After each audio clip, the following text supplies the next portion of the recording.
खबर यह है कि इमरान खान इस वक्त लंबे खेल के लिए तैयार हैं। आज उन्होंने दस्तखत भी कर दिए हैं और आपको मालूम है कि हाई कोर्ट में नए जजेस भी आ गए। आज उन्होंने हल्फ भी उठा लिए। तोशाखाना केस की समाअत थी जो कि हो नहीं सकी, अब ये अर्जन हो गई है। लेकिन जो वहाँ पे सहाफ़ी रोज़ाना कवर करने जाते हैं उनसे जब वो वापस आते हैं तो हम पूछते हैं कि भाई अंदर क्या माहौल था, इमरान खान की बॉडी लैंग्वेज कैसी है। अभी 14 साल किसी को सज़ा सुनाई गई है तो उसके बाद अभी माहौल क्या है, मतलब इमरान खान क्या डिस्कस करते हैं, क्या बात करते हैं। तो जो हमारी मतलब डिस्कशन होती है उससे जो मैं असेस कर पाया हूँ, बल्कि कोट एंड कोट ही आपको बता देता हूँ। वो कहते हैं कि एक वक्त ऐसा था जब इमरान खान जेल से बाहर आने के लिए ज़हनी तौर पर ना सिर्फ तैयार हो गए थे, बल्कि ऐसा लग रहा था कि जैसे अब उन्हें मतलब जल्दी है कि अब वो इंतज़ार नहीं करना चाहते मज़ीद किसी भी चीज़ का। यानी उन्होंने अपनी पार्टी के लोगों को भी और हर तरह से वो चाहते थे कि अब उन्हें निकाला जाए। और ये मौका था जब तोशाखाना 2 केस में उनकी ज़मानत मंजूर हुई इस्लामाबाद हाई कोर्ट से। उस वक्त मज़ीद और कोई ऐसा केस नहीं था जिसमें उनकी गिरफ्तारी हो। लेकिन बाद में फिर आपको पता है रावलपिंडी वाला एक केस निकाला गया, वो कोई धरने का, एहतजाज का, और उसमें उनकी गिरफ्तारी डाल दी गई थी। ये सारा कुछ, ये सज़ा तो फिर बाद में हुई ना। वो एक मौका था। इमरान खान ये समझते हैं कि उस टाइम उन्हें रिलीज़ किया जा सकता था या होना चाहिए था। और हमने इमरान खान को काफ़ी अरसा कवर किया है। उनका एक ख़ास किस्म का मिजाज है। जब वो किसी वजह से फ्रस्ट्रेट होने लगते हैं ना तो वो उनके चेहरे पे साफ नज़र आ जाता है। जैसे एक वक्त था उनके ऊपर कुछ केसेस बनाए गए थे 2014 के धरने के हवाले से, पीटीवी पार्लियामेंट हमला केस। तो उनके वकील हुआ करते थे बाबर अवान। तो उनको अदालत में जाना था हाज़िरी के लिए, तो एक दिन चले गए, अगले दिन उनको दोबारा बुला लिया। तो इमरान खान बहुत फ्रस्ट्रेट हुए कि ये क्या, आप रोज़ रोज़ मुझे बुलाएंगे। तो खाली अदालत में एक छोटी सी पेशी के लिए वो दूसरी मरतबा आते हुए मतलब फ्रस्ट्रेट हो रहे थे कि ऐसा क्यों है। तो पता चल रहा था कि ये इस किस्म के मिजाज के आदमी नहीं है।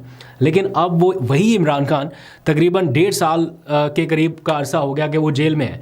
तो वो जो रिपोर्टर्स का उनसे डेली का वास्ता रहता है वो बताते हैं कि अब ये तोशाखाना 2 की ज़मानत के बाद भी उनको जेल में रखा गया है ना, तो उसके बाद से इमरान खान बिल्कुल रिलैक्स हो गए।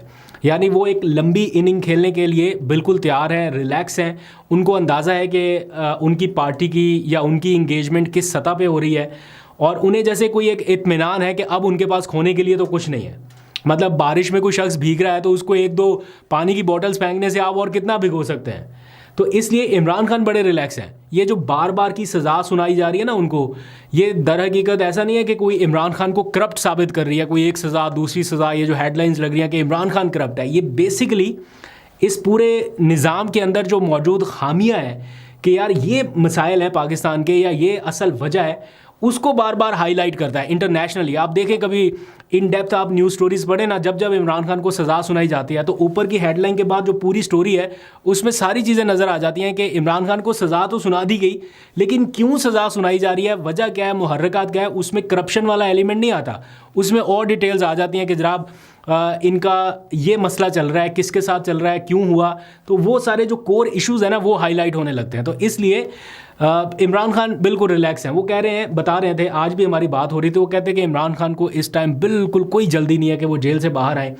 उनको अंदाज़ा है कि आगे किस तरफ ये मामला जा रहा है, तो कदरे रिलैक्स नज़र आए हैं। और इतलात ये हैं कि अब इमरान खान को जुमेरात के दिन खुले माहौल में मुलाकात का एक मौका मिल सकता है। उसके लिए कोशिशें जारी हैं, अभी हतमी कुछ नहीं है। उनके वकला ऐसा बता रहे हैं कि ऐसे इंतज़ामात या ऐसे सिग्नल्स मिल रहे हैं, क्योंकि पीटीआई की मुज़ाकराती कमेटी की ये ख्वाहिश थी कि इमरान खान से एक मुलाकात कम अज़ कम उनकी खुले माहौल में कराई जाए, जिसमें कोई बगिंग सिस्टम ना हो, कोई डिवाइसेस ना लगी हो, कोई सुनने वाले आलात ना हो, कोई कैमरे ना हो, जिसमें वो ज़रा रिलैक्स होकर बात कर सके, वे फॉरवर्ड निकाल सके।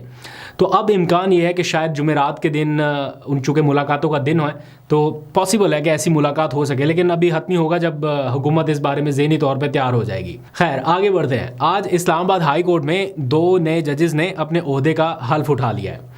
अब ये सब इमरान खान की अगले चंद घंटों में दायर होने वाली जो अपील है तोशाखाना से मुतालिक, उससे पहले हुआ है। उससे पहले जुडिशल कमीशन का इजलास हुआ, उसी से पहले जजेस को नॉमिनेट कर दिया गया। अब उन्होंने हल्फ उठा लिया और साथ ही रोस्टर जो है वो भी बना दिया गया है। मतलब जजेस का जो रोस्टर है कि कौन कौन से जजेस का कॉम्बिनेशन होगा वो जारी कर दिया गया है। और उसके मुताबिक चीफ जस्टिस आमिर फारूक साहब ने अब नए आने वाले 2 जजेस में से एक जज को अपने साथ चुन लिया है। उनका नाम है इनाम अमीन। अब उनके साथ उनका बेंच बन गया है। तो इमरान खान की अपील मेरा ख्याल है कल तक फ़ाइल हो जाएगी। अब जैसे ही अपील फ़ाइल होगी तो चीफ जस्टिस आमिर फारूक साहब जो हैं वो बनाएंगे बेंच।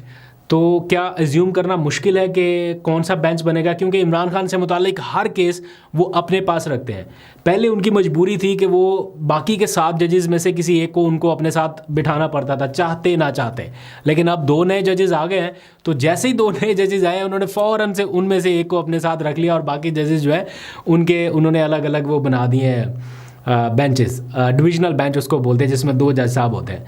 तो अब देखते हैं, आपको कल तक या परसों तक जैसी अपील फाइल होगी पता चल जाएगा कि कौन सा बेंच बनेगा। और मुझे ऐसा लगता है 99% यही चांस है कि आमिर फारूक और इनाम अमीन साहब जो हैं ये अपना बेंच बना के कार्रवाई आगे बढ़ाएंगे।